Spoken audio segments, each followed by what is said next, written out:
Hello and welcome to PS4 O'Clock. My name's Leon Hurley and this week I'm talking to Phil Ivanuik about PS4's online features and background tech.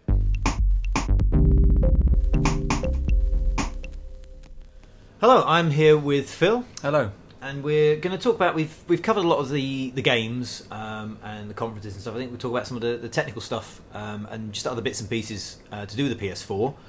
One of the more recent things is they finally announced how many friends you can have, which is 2,000. Seems excessive. Yeah, I think that'll probably cover it for most people. I think yeah. I mean, if they'd said 500, I'd been like, that's probably more than I need. But yeah. The 2,000, that feels like almost like a challenge. It's like Sony, you're kind of throwing the gauntlet down, going, see what you can do with that. Yeah, all the MySpace kids will be all over it. Yeah.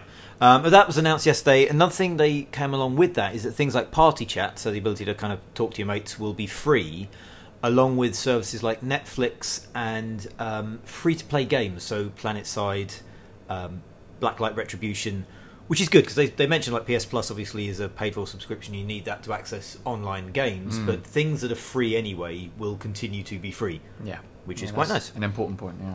Yes, and they also talked about how your current PSN ID and kind of avatar will transfer over. They haven't really sort of talked about how yet. I suspect there'll be like a website or there'll be some kind of login screen when you sign on to the PS4. But it's good they started to sort of explain the process of how that's going to happen. They haven't really sort of mentioned things yet about sort of trophies or how any of that's going to work. They did mention that when your profile is transferred over, you will be able to set your privacy settings. So the PS4 is built around more social media kind of connections, but you will be able to control who can see what. So I suspect it will work a lot like Facebook, where you can kind of go, this is private, only my friends can see it. This is public, everyone can see it.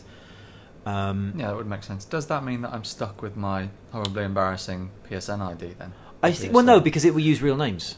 Okay, so that's gone then. Yeah, and then it's just so all my trophies and things. I think the way it works, I think, is you can choose all the games that I've purchased, like PSN games that I've purchased, carry over. Well, no, because it won't be backwards compatible.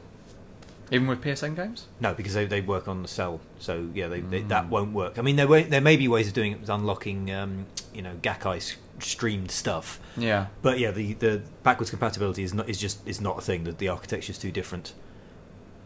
Is it? Okay. Yes, but it'd be interesting to see. It's interesting that they're starting to talk about how that's going to work, and it's sort of becoming a reality that what you have on PS3 games aside, but your presence on PS3 will now become a thing on PS4. They also mentioned, which I think is quite interesting, is that the dynamic menu, which is a new XMB, so the thing with all the squares on, that is customization. That is customizable, so you can set it up how you want, which I think will be interesting. Because there's obviously going to be a few things you don't really care about. So yeah, get rid of the photos probably. Yeah, anything sports related, just sweep that onto a page I never go to. You'll be making your own custom FIFA theme, Leon, surely. Okay, now there's some of this stuff might have been covered before, but another thing I think is quite interesting going over is the fact that you can play your digital games on any machine. You can, up to 4 people can log into the same console at once, and you can access your digital library, your content, on anyone's machine. And because of the way the PS3 downloads games, so it downloads the smallest chunk you need to start playing. Did I say PS3 then? PS4. Maybe. PS4, sorry. PS4. So you can go around to your mate's house, say you've just bought Killzone, you can go around to your mate's house and you can start playing multiplayer almost immediately on their machine if you log in. And all 4 of you can play it on the machine. And also your saves are bound to your profile, not the machine. So you can take your sort of saved games around with you, much like cloud saves used to work. But in that, you used to have to manually do it. This time you just exist wherever you log in, which I think is going to be quite an interesting way of doing stuff. Yeah, much less need for flash drives taken around with you everywhere. Exactly, things like that. Yeah. And it ties into the whole idea of cloud stuff. Everyone does things in the cloud these days, and that's kind of where you exist as far as PS4 is concerned. You just sort of exist as an entity in the cloud, and you appear on whatever machine you log into, which will make it. I think that'll be interesting because effectively every time a friend comes around, you'll have some demos to play. You'll be able to sort of demo their library and play a bit of their content, which could make it much easier to sort of play games and see what you like and find out what's out there. Yeah. That's a modern twist on the demo, I guess, isn't it? To just show someone the full game and there it is. Yeah. And I think I don't quite know how it works yet, but I don't know how you unlock, if you choose then to unlock it, whether you can sort of progress from what your friends brought round. But it'll be interesting to see how that works. The quick downloading stuff as well. So the way it splits games into chunks, and you can play as soon as you've got enough. So they mentioned with Killzone that all you need to start playing is the menu in the first level. So you could buy, if you were to buy Killzone digitally, you could be playing it within sort of half an hour or so, and then the rest of it will appear as you go. And it uses a similar process with Blu-ray as well, so that it sort of installs things in the background. So as you're playing your game on Blu-ray, you don't sort of install anything per se. You don't see it happen. You don't have to sit there and watch an install screen, but things are being put onto the hard drive in downtimes, and then eventually it's all on there, and the game runs faster and everything's quicker, but you won't have been aware of the process. Yeah, there seems to be a big push against any sort of loading bar or patch bars or anything like that. There doesn't seem to be any circumstance where you'll really need to sit there and just watch 83% just trickle along. So yeah. Well, this brings me on to the next thing I was going to talk about, which is the fact that it does a lot of stuff in the background. There's a whole load of sort of secondary systems and things that it can do in the background. And as you mentioned, like, so patches, updates, any of the sort of social stuff, like any kind of information with your friends, whatever. There's a sleep mode, and the PS3 can just sort of do stuff when you're not there. So you should, in theory, you'll never see a firmware update, you'll never see another patch, because it's all done either in the background or when you're asleep and the PS3's in a sleep mode. And there are these secondary chips that do it all for you, so it doesn't affect the game. It's almost like there's a second machine inside the PS4 that's doing just it all for you. A caretaker chip. Yeah, and it uses it as well for remote play. So there's a video streaming chip that will stream video encoded, ready to play on Vita, and that's part of the reason why I think Sony have said that all Vita games must support remote play, because there's no reason not to. It's sort of built into the machine. It does it automatically. Yeah, and the developers that I've spoken to about it as well said that they need so little. They need to do so little themselves because the system's already in place. It doesn't really require any extra coding from each team as they're making the games. So yeah, and it's already up and running. Should mention as well, you also can charge the pads in sleep mode, which is quite nice, because it means you don't have to worry, about midway through a game having to find the wire and plug it all in. It'll happen overnight. It's like PlayStation Fairies come out and do it all for you. The chips as well. I've only just found out recently more about how the share button works, which is interesting. Now this is another chip that is sort of running all the time in the background. It records the last 15 minutes of gameplay, just whatever you're doing, and because obviously it's not part of the PS4, it doesn't interfere with anything. It's just there, just sucking up video and storing it, should you then want to share it. Now the way it works, obviously, the share button is on the pad. Now if you hold it down, it takes a screenshot without interrupting the gameplay. So I guess it's a bit like when you sort of press home and the two buttons on your iPhone, it just there's a flash and a picture's been taken. Yeah. If you want to tap it, then that brings up the share menu. I'm guessing it'll pause the action, so it'll be a bit like pressing the home button on PS Vita, where it just shuts everything down and takes you somewhere else. There you can edit it, you can share it, you can sort of do what you want with it.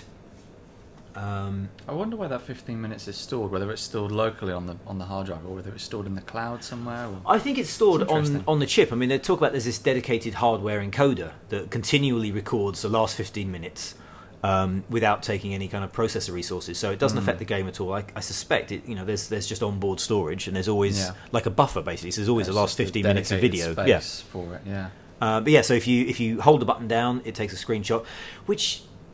Is that the best way of doing it? Because if a screenshot, you want to be able to just go, bang, taking a screenshot. Yeah. You've got to sort of hold it down. The thing you want to screenshot might have passed.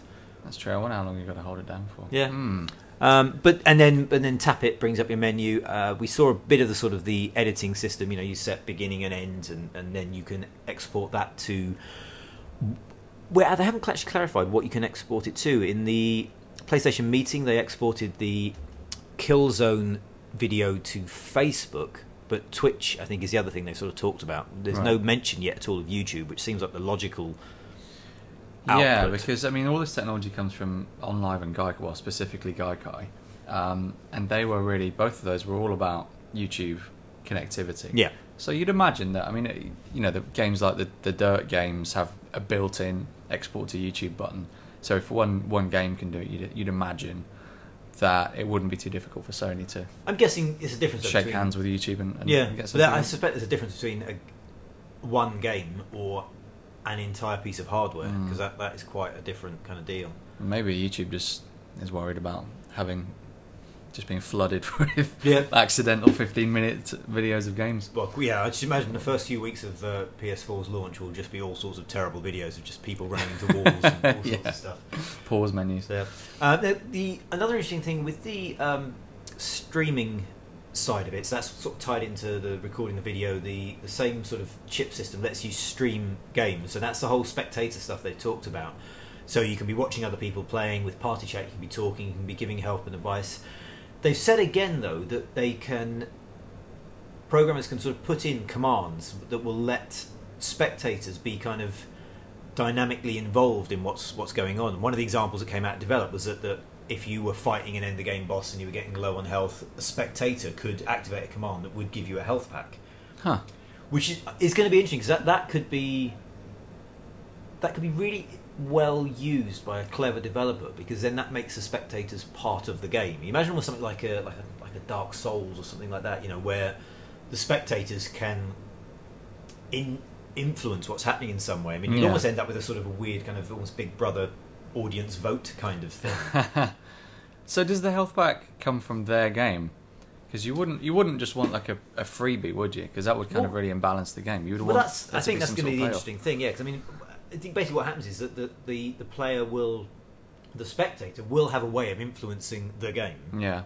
But it's up to the programmer how that works. So it could be, you just get a bunch of your mates around and they all vote on whether, a monster comes out of the cupboard or a health pack comes out of the cupboard. And of course, chances are most of your friends will always be hitting the mess him up button. Well, it's like, a lot of kind of wave-based, like COD zombies and things have like an AI director that, depending on your health and things like that, they choose to flood you with more zombies or different types of that. So if you leave it up to the players, or spectators rather, that could be really, really cool. Well, that could be fascinating, actually, if you did have like an RTS kind of game, or like you say, like a large kind of military game. Yeah, and one person is playing, but is just a spectator, and they could be dictating waypoints or attack fronts, and so they are kind of playing the game, but they're not actually playing the game physically. You see what I mean? They're just sort of interacting and directing. It'll be like Tom Clancy's End War. Yes, which I quite enjoyed. Yeah, forgotten gem. Actually, Tom Clancy's, that's a good link.